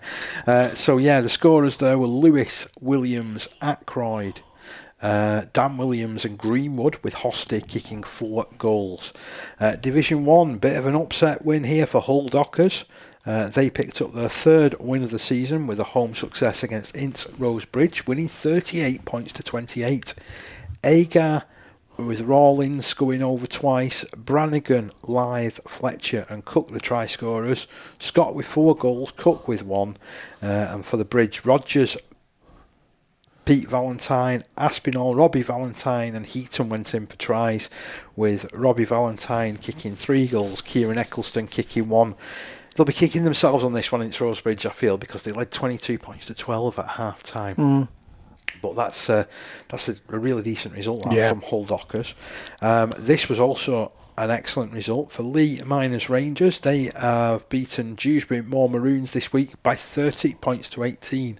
A certain Noah Lancelot crossed for a hat-trick of scores, with other tries going the way of Grimes and Kenyon Williamson kicking 5 goals. Meanwhile, for Dewsbury Moor Maroons, Brown scored a try, Woodcott scored, Gavigan scored and Coldbridge kicked 3 goals. Half time in that one, Lee Miners Rangers were 18-6 up, so they just had to control matters a little bit better in the second half and they got the result. I get the feeling that if records didn't tumble at Waterhead, they went very close to it, a bit tumbling, because they topped 100 points, Waterhead Warriors. We are going to talk about them because they are in a rich vein of form at this moment in time. So they're clear of Lee Miners Rangers at the top of the standings, and they did the point difference, power of good, beating Clockface Miners 102 points to 6. The Miners have now lost 5 games on the trot and had been beaten 46-4 by Waterhead on their own patch, and they were only 10 points to 6 adrift on 15 minutes. Nathan Brown having converted Ant Lamb's try by way of response to touchdowns by Phil Joy and Will Lynch. But everything from that point went the way of the hosts. So ultimately they scored 18 tries, but it was only 36-6 at half time. So you're going some in the second half. I mean, this is a second half of some proportion, isn't it? It is, and what annoys the wrong word is because I was looking at the team sheets on this parky for the Clockface Miners, and I know on Facebook they've said obviously they've had a bit of a weakened team because of the festival season and people going, and yeah, I understand that. It does happen, holidays, all that type of thing. But in that team, there's a lot of names there are quite a few names that were on that team sheet when we were there for the Challenge Cup games at the beginning of the season. So the guys who they know the score. For me, 102. That is what's happened in the second half there. I don't know. I do know that they lost the coach Mark Costello quite a few weeks ago. So whether it's they're waiting to try and get somebody in there to help things along, I don't know. But it just sounds like I don't know. They've just got to. Try and dig in because they're in that precarious position that Pilks Rex were in a couple of seasons ago, down the bottom of the table. We must pay credit to Waterhead, by the way, because Phil Joy scored 2 tries. Will Lynch eventually ended up with 4 tries. Andy Joy went over. Dodd scored with Birch going over. O'Grady went over. Fogarty grabbed a hat-trick. Callum Murphy scored 2 tries. Jensen Hamilton added 1 try. Morrison went in for 1. Brennan, he finished with 34 points, a try and 15 goals. You go in some if you're scoring 100 points in a game. I don't care who you are. You are doing something right. You know, to amass that amount of points is fantastic. Yeah, give them credit because they could have easily put the cue on the rack, couldn't they? Yeah. Saying, no, we've got this in the bag, no problem, but they haven't. They've sort of gone in there and they've put Clockface to the sword. And it's... I think we said last week or the week before about Waterhead Warriors, sort of going under the radar type of thing. They've emerged from under that radar now, haven't they? You have just been spotted on the radar. Yeah, and I mean, now there is only Cross Sharks who have scored more points than them in any fixtures this season. So you've got Waterhead Warriors, top of Division 1, 505 points scored in 13 games. You've got Shawcross, top of Division 2, 508 points in 14 games. Points difference, 329 for huge, that, isn't it? Yeah. Absolutely huge. Yeah.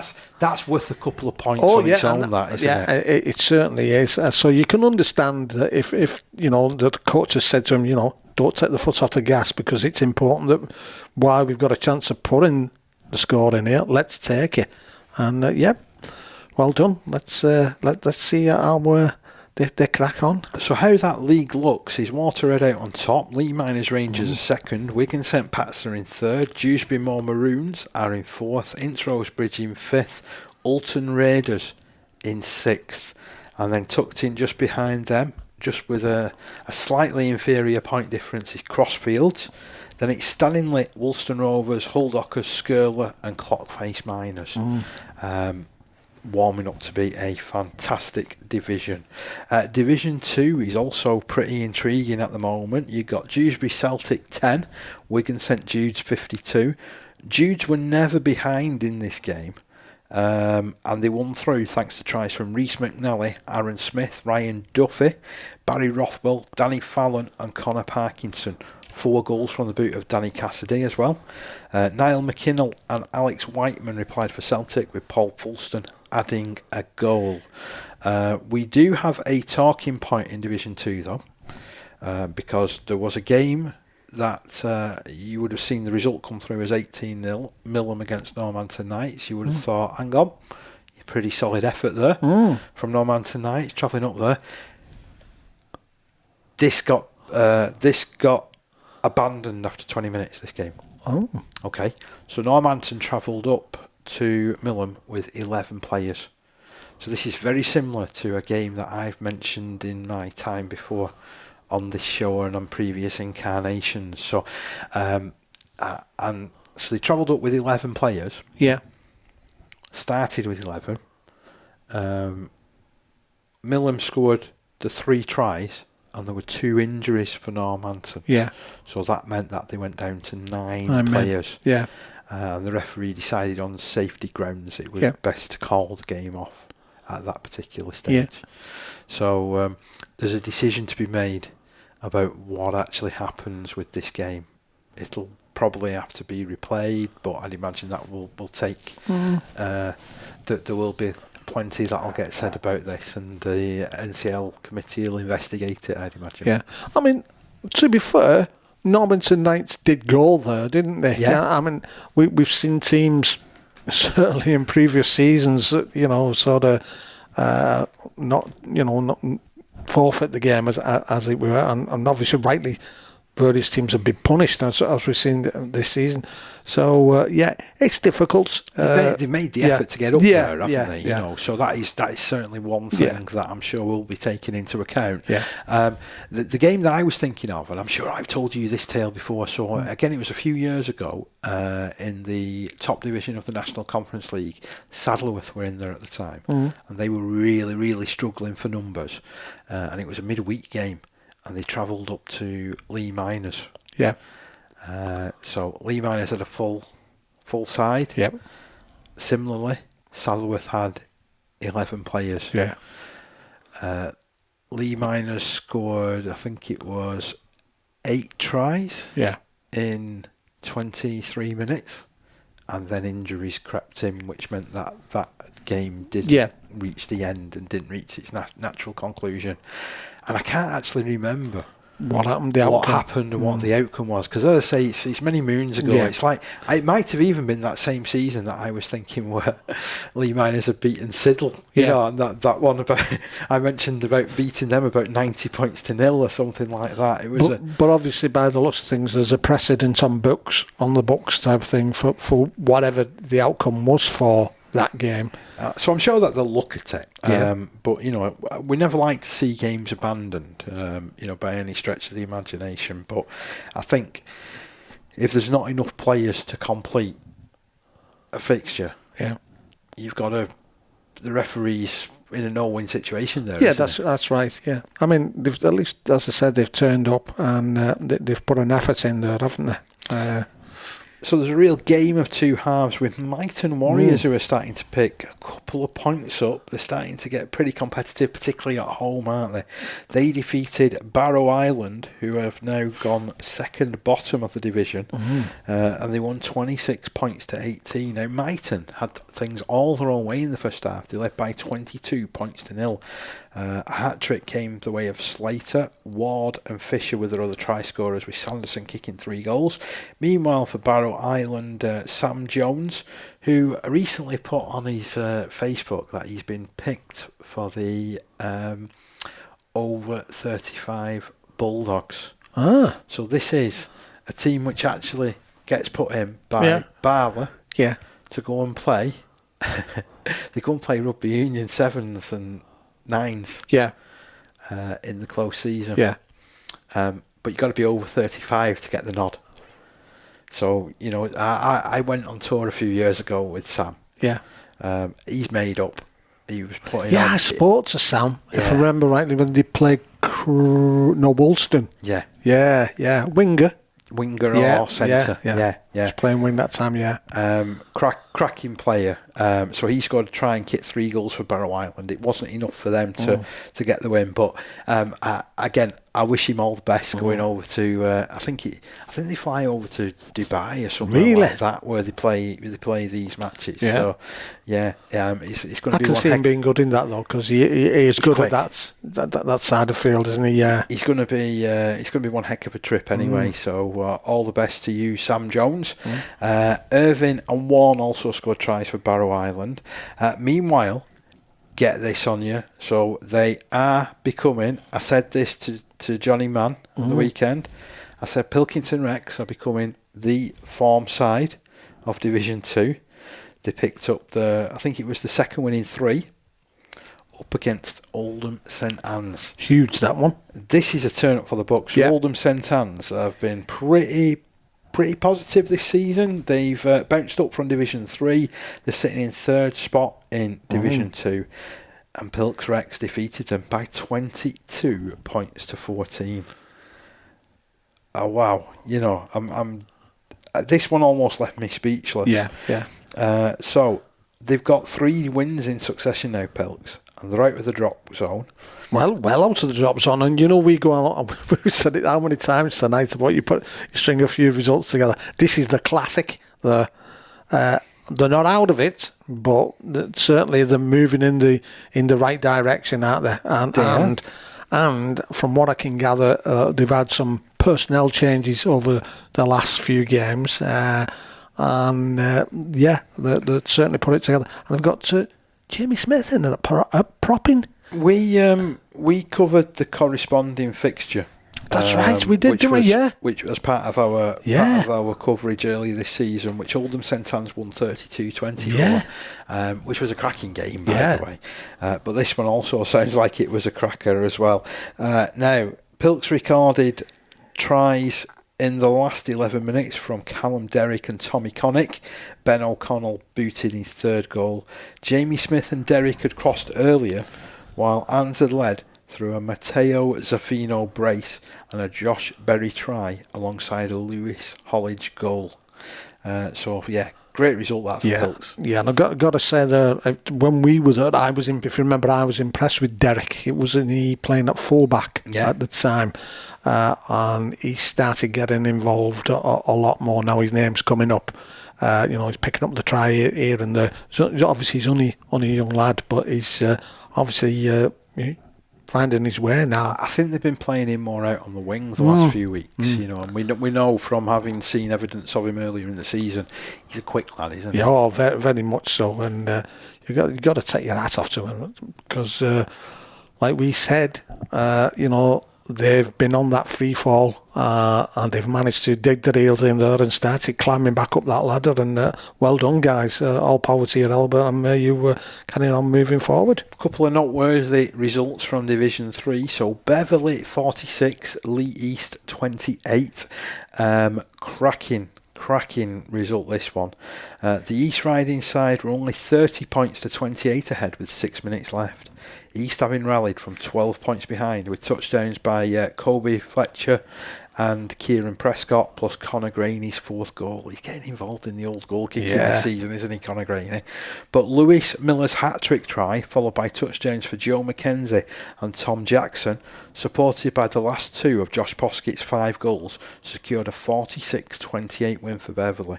Joe Rose, Ben Rowan, George Cook and Joe Walton scored the hosts' other tries, while Callum Hughes, Graney and Ben Wharton popped in for the visitors.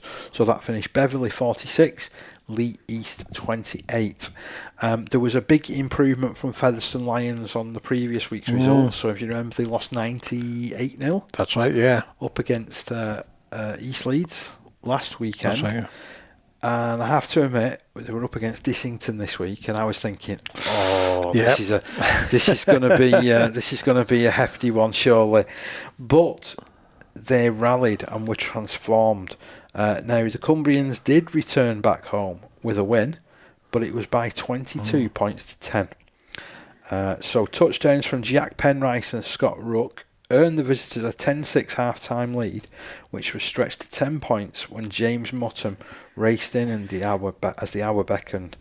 The resilient Lions hit back though through Caleb Mountain, but the champions-elect sealed victory when Kelvin Lynch nipped over after 68 minutes, Callum Fox landing his third goal. So Glassell also scored for Featherstone Lions. That final score there, Fev Lions 10, Dissington 22. Hensingham, meanwhile, they're continuing their imperious form at the top end of the division. They accounted for Bentley, 44 points to 12. And some interesting try scorers on this list as well. So Egan, back from a little stint in playing for Salford, went in for a try. Morgan scored a try. Butterworth grabbed 2. He was a fleet of foot winger that we saw earlier. Earlier in the season. Same fixture, but this corresponding fixture, by the way. Yeah, Williamson scored 2 tries and kicked 6 goals, with Rogerson and Charlton returning back from Workington Town on dual registration to take his part on the field. For Bentley, Pownall and Newbury scored the tries, with Sykes kicking 2 goals. And Seaton Rangers, despite only winning 1 game this season, they pushed Driglington all the way at home. Driglington eventually emerging with a 12-8 result. Yeah. So it was tries basically from Aaron Blake and Ben Warren which sealed the deal for Driglington. 2 goals from the boot of Joe Sanderson. The Rangers gave their all throughout. They had opened the scoring after 6 minutes with a try through Lewis Mason, and then Grant Bethwaite, young fullback, he went in for a try after 38 minutes, but ultimately Driglington fought back just to pick up that result. It sounds like a tremendous game. Yeah, and it just shows you that there's the fight in there. Even though they're down there near the bottom. Now the bottom 2 clubs in Division 3, I think I've mentioned this last season. So the bottom 2 clubs in Division 3, they get put forward for re-election. So there's a decision that has to be made by the rest of the National Conference League about whether those 2 clubs carry on as National Conference League clubs. I've not known a decision go against any clubs just yet, having said this, but then again, I've only been involved from a media point of view with the National Conference League for a couple of seasons. So, is there a reason, Parky, why there are less teams in Division 3, or is it just not enough teams have applied to be in there? Teams are pulled out. Yeah. So I know the NCL would love there to be 12 teams in each division. Yeah. But they have had teams that are pulled out, because if you think over the last couple of years, there was Batley Boys that was in there. They pulled out. They've gone. Before a ball was kicked this season, Eastmoor Dragons pulled out. So they are eventually, at the moment, wanting to get back to a 12-team division and have 4 divisions of 12 teams. But we'll sort of see what happens with that and just who's putting their name forward to come up to the National Conference League for next season. Right, fixtures. And I've got to say as well that we're on the road, aren't we, this coming weekend? We certainly are. Delighted to tell you about this one. In fact, no, Steve, I'm not going to steal the thunder. You do it this time. Well, I was looking through the fixtures, and I always try and pick any out which I would like to go and watch. So, I mean, I always look at it this way. There are some that I look at and I think, you know what, you know who's going to win. You don't know who's going to win, but you've got a good idea. And what we're looking for is a good match to commentate on. So, good match to commentate on is one that you think you or we would enjoy doing. And certainly, there's a couple of clubs that we've been and commentated on throughout the season so far, because we know that are entertaining sides. But 2 that we haven't commentated on this season are Wigan St Pat's and Dewsbury Moor Maroons, and they're facing each other this weekend, and they're both up there fighting for that top spot or thereabouts, or pushing Waterhead Warriors and Lee Miners Rangers as hard as they can, because they are 3rd and 4th respectively in Division 1. So I think it could be a good game. So yeah, I'm really looking forward to this one. So we'll be at Wigan St Pat's against Dewsbury Moor Maroons. So we're really looking forward to that one. Look out for a little post appearing on the socials in just a little while. I'll try and get that one sorted out, Steve, and see if we can get it mentioned in the usual places.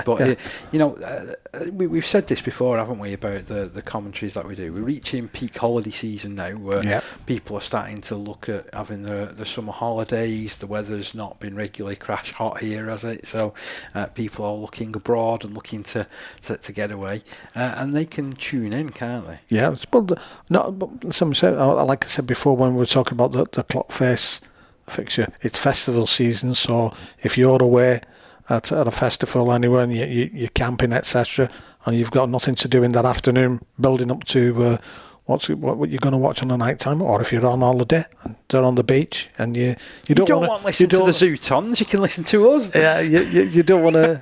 You don't want to read that paperback book that you really didn't want to buy. How many times people buy books and say, "Oh, read this on holiday at side of the pool"? No, there's so many books left at destinations up and down unread. All I can say is join us. Certainly, if it's your club, if it's somebody from around your region, if you're just a lover of community rugby league, join us, because I can assure you these two teams will give us a good game, and I'm sure you'll enjoy it, because we'll love bringing it to you. There's another game on Friday night happening as well, Steve, isn't there? Division 1, again, Crossfields against Ince-Rose Bridge. It's just been announced, this one, that this is changing to the Friday night. Yeah, that should be another good one as well. Crossfields bit up and down at the moment, aren't they? The beginning of the season, I thought, they'll probably, sort of plod on, and just stuttering, I think, a little bit at the moment. But should be a good game. Still on plus point difference, though, so that is a positive. Your Premier Division fixtures on Saturday feature Egremont Rangers hosting Thato Heath Crusaders. Thato, they've got to look at picking results, and maybe targeting. And Egremont as well, we've not mentioned that. Yeah, they're getting dragged into it again, aren't they? Yeah, because they're both on the same points. Thato have played one game less. So, this could be a crucial one here. It's a 4-pointer, isn't it? So, Thato win, they go above Egremont. That's the simple equation with that one, and Mike will be made up, because obviously the Grim Reaper curse has gone now. It definitely has, yeah. Hunslet are at home to Rochdale Mayfield, which is one of the tastiest looking fixtures that you're going to find in the Premier Division over the remainder of the competition. Kells host York Acorn. West Hull are away at Lock Lane. Doesn't get any easier for Lock Lane, but we'll see how they go on there. Siddle at home against West Bowling.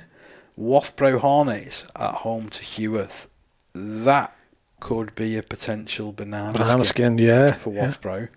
Other fixtures in Division 1, Hull Dockers are at home against Waterhead Warriors. We'll see what their recent rally is like up against the league leaders. Skirler host Stanningley.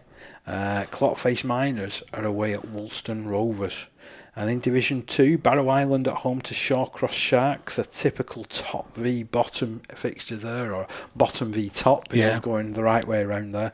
Ellenborough Rangers are hosting Oldham St Anne's. Pilkington Rex are away at the Boneyard, or is it the Graveyard? It's the Graveyard, isn't it? Normanton Knights. Saddleworth Rangers host Dewsbury Celtic. Meanwhile, Millham are on the road at Thornhill Trojans. Myton Warriors are away at Wigan St Jude's. And in Division 3, you've got Bentley hosting Beverley. Dissington at home to Seaton Rangers. Featherstone Lions hosting Milford. And East Leeds away at Hensingham. And just to complete those fixtures, Lee East at home against Driglington. That looks like an attractive fixture in the top 6 of Division 3. It certainly does, Park it. Right, anything else that we've not mentioned? Is there anything you want to get off your chest, Steve? No, but the only thing I wanted to mention was obviously the new structure to the Challenge Cup. I mean, from my point of view, I've always said certainly the Super League clubs should be in the competition a lot earlier. Because they play less matches and they invariably then have more chance of getting to the final, and it gives a less chance of community sides being up against them. obviously we had a little bit of a chat before we came on air, and you're telling me that there's a reduction in the amount of community sides that would be in this. Yeah, I mean, there's still going to be 22 sides that I think get invited into the competition, but only 10 of those spots for the National Conference League. Yeah. So I'm interested to see how that kind of eventuates. I think you're going to go and offer it first to the top 10 clubs, if you like, with where they finish in the league structure. Yeah. Will it go a little bit further? Will they go down and say, you know what, will Waterhead get an invite? Will Shawcross get an invite? Will Dissington get an invite because they're all doing well in their respective divisions? I don't know how they're going to do it. So that's the big unknowns at this moment in time. And because we're not going back too many years, to be honest, Steve, where there used to be a lot of the community sides that were, sort of like brought in. Yeah. And they'd end up playing like 2 or 3 rounds before you actually got to the pro clubs coming in. Yeah, yeah. I mean, from our point of view, obviously it's great for us because obviously we've enjoyed, commentating on the Challenge Cup at the end of the season. And let's get it right. We've seen what impact it does have at community level. Yeah. Even when you're playing, a team is playing somebody from a higher division, or when you get the likes of, you're talking Arnold St James went up against Hurst Finch. I mean, that was 2 teams from the North West Men's League, and the quality of the game, they didn't let themselves down at all, did they? And let's get it right as well. The Challenge Cup is still the most prestigious and historical competition that we have in rugby league, isn't it? So it's got to stand for something.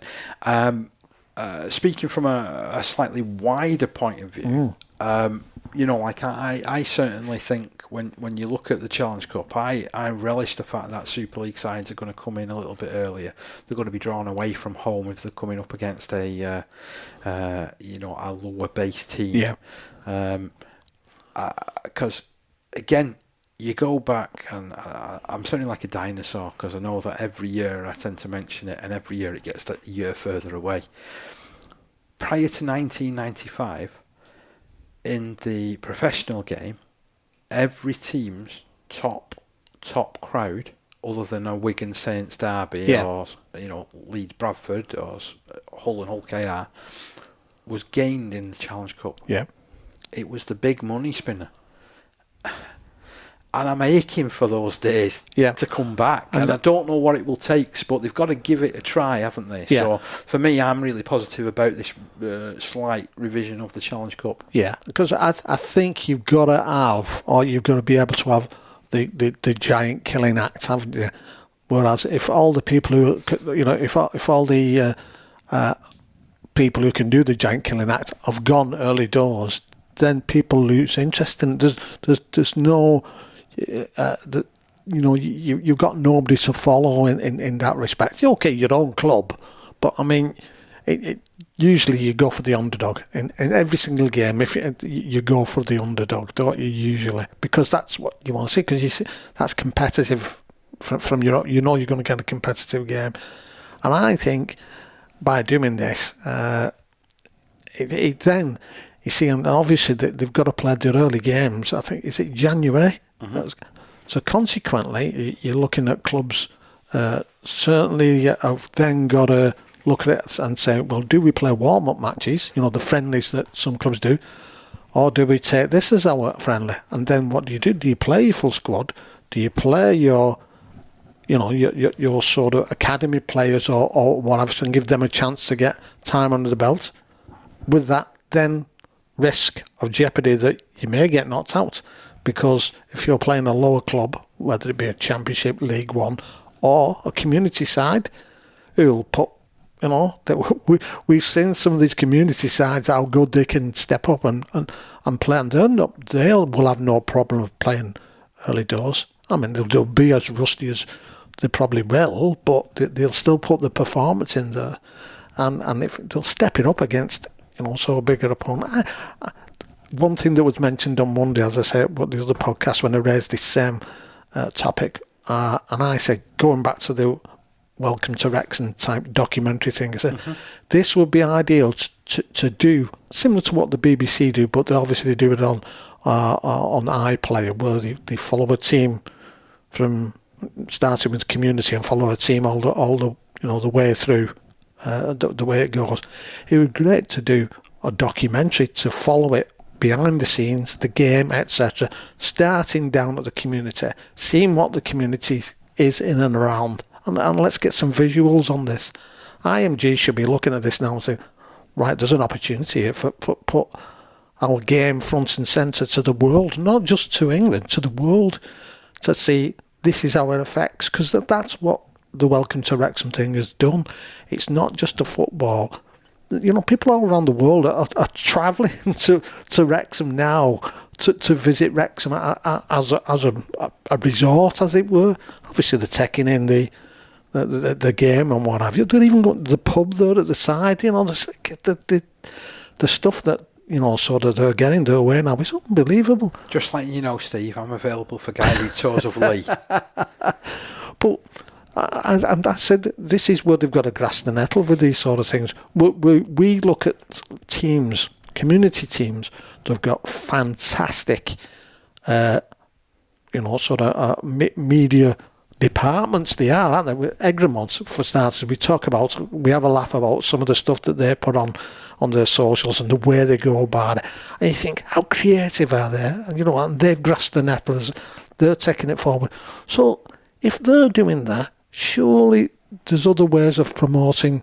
People can look at it and say, well, we can promote it a little bit better this way. No, when I say better, in a different way, but still promote it and give it the eyes on that it needs. Yeah, but you said that and you didn't even know that England were playing on the Super League Plus. Well, yeah, that's, as I say, I mean, they've got to get the finger out, and hopefully IMG look at the Challenge Cup and say, look, you've got to get, if you want Wembley full, you've got to make this a competition that people want to go and see. And even when it's not their team in the final, they've got to get back to that where it was. I think we've changed. You speak to your general fan of a Super League club, they don't care of the rest of the game. Yeah, but that's what I don't think they care about the rest of the game. That's where they've got to change. They've got to change the competition to make it. I mean, obviously they've done it with this bringing the Super League clubs in. They've got to change it to otherwise you may as well forget about Wembley, because you'll never fill Wembley because it's just too big. And our at the moment our sport is too small. It still is, and as much as we know it's out and about, and we're talking about the clubs coming in to wanting to move into the Division 1. That's fantastic. That's a great move. But on the back of that, you've got to be able to use your biggest sort of assets, and the Challenge Cup is, the history behind it is phenomenal. You go to Australia and mention the Challenge Cup, and they probably like the Challenge Cup more than we do at the moment in that respect, because they don't have certainly a competition like it or an history behind it. Closest they've got to that competition-wise, you could say, is the Origin. Well, does that, sort of that dilemma on. And but even State of Origin has only been around since I think it was 1980. I agree. Hasn't it? So that can pale into insignificance by comparison. But my point being that they enjoy that type of, and that's why for years they've got up during the middle of the night to watch the Challenge Cup final, over there. There's one thing that I want to finish on. Yep, fire away, mate. So this is, I had the pleasure of being over at Halliwell Jones Stadium last night for England Academy taking on France. Now this is a France under-19 squad that will be travelling over to the Euros next week to play in the same competition that the England Community Lions under-19s are going into. Yeah. They're a France Academy that I don't think has come up with too many positive results in the last few years against the England Academy. So I want to give them a big round of applause, to be honest, because they beat England Academy last night by 40 points to 37. It was a pulsating game, and I've got to say that they have some real standout classy players this year. Now, apologies. I said apologies for the commentary last night because some of my pronunciations are probably a bit rubbish. But I am going to really praise the fullback, Guillermo Aspero Beech. He is a real classy attacker with a real accurate goal-kicking boot as well. So he helped set up 2 tries and kicked 6 goals from 7 attempts. Also, I'm going to praise Mathis James, the little scrum half and general from Limoux. Phenomenal player. Oh, one thing I will say about that fullback, Aspero Beech, he's with Centre Stev Catalans, so he's in the feeder setup to get with the Catalan Dragons. It's one that has been commonly used to get their young players through and into Super League over the last few years. Mateo Jimenez Lopez is also in that same sort of setup, but Mathis James from Limoux is a fantastic prospect. I was really impressed with the substitute Maxime Rostang. Now he plays for Avignon. He's a superstar. I am convinced he plays both 7 and 9 equally effectively. Scored a super try at the start of the second half, set up the winner as well with slide rule kicks. Both tries coming through slide rule kicks. The first one he got on the end of, and the second one he created by kicking out to the wing for Baptiste Porchy, who played against the England Academy side last year. He scored his hat-trick try. Now he's another Avignon youngster as well. So I was looking at this and I'm thinking, wow, these guys look good. These guys will pose a real challenge for the Community Lions when they head over to Serbia. You chuck in there the fact that at the moment the 10-day forecast has 33 degrees as the average temperature. Whoa, it's going to be a testing, isn't it? Going to be a tester. It's just like a good weekend in league, that, Parker. But yeah, I mean, this French side, they led by 18 points to 8 midway through the first half. Led 18-12 at half time. Actually built a 36-18 advantage after 64 minutes when Lenny Mark went over for a try. He's another classy performer, centre Stev Catalan, so you'd half expect him to be pushing forward towards that Catalan first team over the next few years. And then there was a bit of an incident, shall we say, where opposite centre Clement Martin had got himself sent off for lashing out, coming in with a smashing uppercut on a challenge, and rightly got red carded. And then off the back of that, England just found a bit of belief. They scored 3 tries back to back. Kai Taylor-Ray, who's recently made his Super League debut for Warrington, formerly of East Leeds, by the way, going in for 2 quick fire tries. And it was 36-36 with 3 minutes remaining. England drop a goal to go 37-36 up, and then there was that last second play from Maxime Rostang to slide the ball into the corner for Baptiste Porchy to score his hat-trick. It was a phenomenal game, really enjoyable one to cover. When you get games like that, you know there's something a little bit special. And the thing is, you've got a few people to, certainly French people, to keep an eye on when you're covering the matches over there. Yeah, certainly. I mean, it was brilliant from a homework point of view. I was just going to say, have you got a little black book there for your coaches too? I've already been making my notes, to be honest.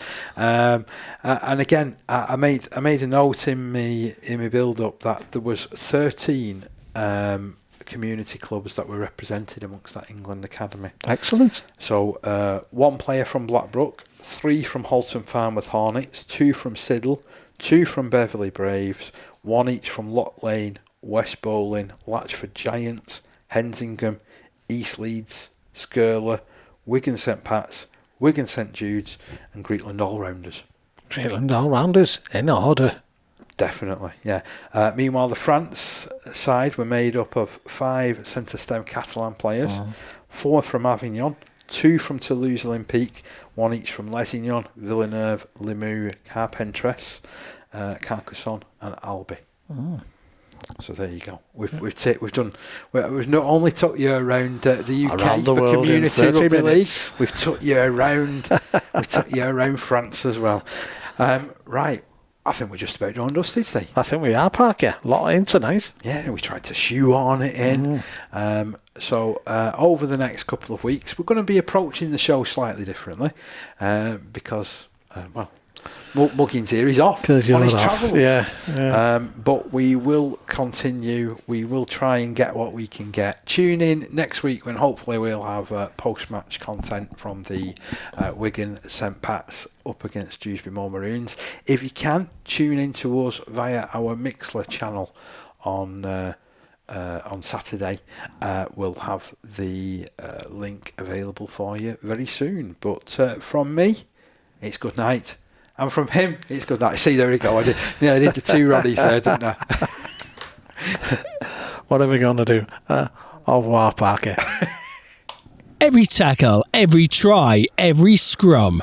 Green Cooling is proud to be part of the Community Rugby League family.